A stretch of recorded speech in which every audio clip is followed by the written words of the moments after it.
preocuparía, aunque ellos han señalado en esta cumbre que el aumento de la producción iraní no va pues a cambiar el precio del petróleo, lo cual parece poco creíble. Muy bien, y nosotros vamos con otras informaciones. 2 personas han muerto y al menos 100 han resultado heridas tras un atentado con explosivos en el mitin de un opositor en Turquía. Pánico y desconcierto se vivió en el último mitin del pro-kurdo Partido Democrático de los Pueblos, en Diyarbakır, al sureste del país, tras producirse 2 explosiones que han dejado hasta el momento 2 muertos y más de 100 heridos. Imágenes de la televisión kurda Megnuche mostraron a varias personas siendo trasladadas en camillas por entre la muchedumbre, mientras los organizadores del evento pedían a los asistentes mantener la calma, entre ellos el presidente del partido Selahattin Demirtas. Vamos a superar estos días difíciles juntos. Estos son los momentos en los que debemos demostrar una voluntad de hierro. Ellos quieren detener nuestra marcha disparándonos en el corazón, pero nosotros lo que queremos es paz. Las primeras informaciones indican que el incidente se produjo por la falla de un transformador eléctrico. Sin embargo, algunos testigos aseguraron a la agencia de noticias Reuters que fueron 2 detonaciones provocadas. La primera provenía de un contenedor de basura y otra cerca de la unidad de distribución eléctrica. Tras lo ocurrido, una turba de simpatizantes del HDP salió a protestar en los alrededores de la plaza, siendo controlados por la policía turca con cañones de agua y bombas lacrimógenas. El primer ministro turco y también candidato del oficialista Partido Justicia y Libertad, AKP, Ahmet Davutoglu, rechazó la teoría del atentado y aseguró que iniciarán las investigaciones del caso. Hubo una explosión a causa de un transformador de gran potencia. Algunas personas resultaron heridas. Espero y se recuperen pronto. Por ello, me gustaría decirle a nuestra gente, lo que sea que haya sucedido, averiguaremos qué pasó. El pro-kurdo Partido Democrático de los Pueblos ha sido blanco de decenas de ataques. Uno de ellos, la amenaza con bomba a una de sus oficinas al sur del país a mediados de mayo. Le sigue lo de este jueves en Erzurum, donde fueron agredidos por nacionalistas. A la luz de estos hechos surge la duda de que no se realicen elecciones limpias en el país.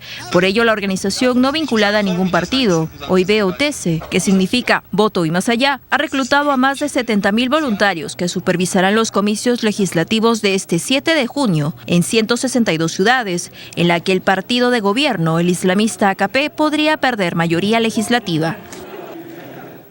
Muy bien, pues vamos a hablar de la violencia pues, y que ha afectado en este mitin de un opositor en Turquía, ¿no? Tú tenías información. Sí, los partidos de tendencia kurda, una minoría que históricamente se ha enfrentado pues al pueblo turco, etcétera, generalmente eran partidos muy regionales, básicamente postulaban en las regiones de mayoría kurda. Pero ahora se está dando un caso muy particular, y es que este partido kurdo, Partido de la Democracia de los Pueblos, tiene un líder muy moderado y que más bien ha hecho que ese partido sea nacional y está ganando adeptos inclusive en la población no kurda, con un discurso muy progresista, dicho ese paso, que trata de llamar a los oprimidos, a todos aquellos sectores que no se han beneficiado con tantos años de gobierno de Erdogan en el poder. Entonces está ganando pues adeptos, y eso ha generado en Turquía pues el peligro no solamente de partidos como el de Erdogan, que pueden ver sus mayorías absolutas en el Congreso pues finalizadas a partir del ascenso de estos partidos, sino también están siendo preocupadas por lo que es la identidad turca, es decir, y ahí aparecen los ultranacionalistas, que son los que están llevando los atentados básicamente los últimos días, y también esto, no me sorprende que estén ultranacionalistas detrás, que ven peligrar pues el carácter turco de la política y ven como un candidato kurdo con un lenguaje de integración, con un discurso más bien nacional, que no ve diferencias, pueda de alguna manera tener algún peso político en la vida turca. Entonces acá hay un tema que es histórico, que data de los mismos intentos kurdos de lograr independencia hace unas décadas, que es un elemento además vinculado al enfrentamiento entre una minoría y una mayoría, y que además tiene la presencia de grupos ultranacionalistas, que es una preocupación no solamente en Turquía, sino en todos los países de Europa. La aparición de estos grupos que tratan de impedir que minorías puedan de alguna manera tener una mayor participación en la política del país. Es la intolerancia pues, que quiere imponerse, ¿no? No solamente en Turquía, en diversas partes del mundo, sí, sobre todo por esa zona, ¿no? Exacto, pero es una intolerancia que tiene de alguna manera un sustento histórico, porque recordemos que los kurdos también han tenido organizaciones terroristas, como el PKK, que ha cometido cometido atentados contra la población pues turca. Así que me parece que el pasado de ambos grupos de alguna manera está marcando la pauta en este momento en las elecciones, impidiendo que un partido kurdo, que ya no es kurdo, es nacional, pueda de alguna manera desarrollarse con tranquilidad y viendo los resultados en vidas humanas como hemos visto el día de hoy. Muy bien, y les contamos que el exministro de Relaciones Exteriores de Irak, Tarek Aziz, ha muerto en prisión, según informaron las autoridades. Este viernes Aziz tenía 79 años, fue la cara pública internacional de Irak durante la era de Saddam Hussein entre los años 1979 y 2003, pero también fue viceprimer ministro iraquí y es recordado también por su rol de liderazgo diplomático en el momento previo a la Guerra del Golfo de 1991 y su última aparición oficial en público fue el 19 de marzo del 2003, desmintiendo los rumores de que Saddam Hussein había desertado o había recibido disparos. Así se estaba condenado a morir en la horca por perseguir a miembros de partidos islamistas chiíes. Muy bien, pues estábamos viendo, y eso lo podemos comentar, de Tarek Aziz, que al final lo que yo no sé es cuál ha sido el motivo de su muerte, en los cuales que ha preferido eso antes que la horca, ¿no? Como murió Hussein. Sí, parece que ha sido muerte natural. La ejecución, a él no se le ejecuta, no porque no haya habido la orden para hacerlo, sino porque el presidente en ese momento de Irak impidió, pues, por tratarse de una persona muy mayor, es mayor de 70 años, así que en Irak los procesos de ejecución tienen que finalmente recibir la firma del presidente, y en este caso particular el presidente no lo autorizó. Pero el caso de Tarek Aziz es muy particular, porque él era uno de esos puntos negros dentro del régimen de Saddam Hussein. ¿Y por qué lo digo? Porque uno, no era musulmán, era cristiano, es decir, no era del grupo cerrado de Saddam Hussein, que eran musulmanes sunitas, la minoría frente a la mayoría chiita que obviamente encontramos en Irak. Además, fue uno de los primeros que deserta. Después de la invasión del 2003, inmediatamente a los pocos días, él pues se aleja del gobierno y se entrega a las fuerzas de la coalición que intervienen en Irak. Así que es un tipo muy particular, sobre todo teniendo en cuenta las altas responsabilidades que tuvo a lo largo de la historia iraquí o la historia de Saddam Hussein, porque él fue la voz oficial de un régimen. Acordémonos que Saddam Hussein era muy renuente de viajar por este tipo de las sanciones o pensando en atentados, no viajaba mucho. Y quien llevaba a cabo toda la labor internacional era Tarek Aziz. A él lo recordamos en la Guerra del Golfo 90-91, lo recordamos antes del 2003 defendiendo el régimen, pero también lo recordamos pues siendo uno de los primeros que abandona el régimen para entregarse a las fuerzas aliadas. Así que fue un personaje muy particular, teniendo en cuenta las altas responsabilidades y para algunos no tan cercano de Saddam Hussein como podríamos creer. ¿Y cómo era su relación? ¿Era bien visto por los Estados Unidos? ¿Cómo era su relación? No era el canciller. Generalmente pues los cancilleres manejan una actividad diplomática. Sin embargo, era el representante de un régimen nefasto y sangriento como el de Saddam Hussein, el cual no tenemos que desarrollar mucho porque ya conocemos pues lo que significó para Irak. Así que lamentablemente fue también parte de eso y cuestionado por esa razón. Muy bien, y les contamos que un grupo de hackers ha vulnerado la seguridad de al menos 4 millones de empleados y ex colaboradores del gobierno federal de los Estados Unidos.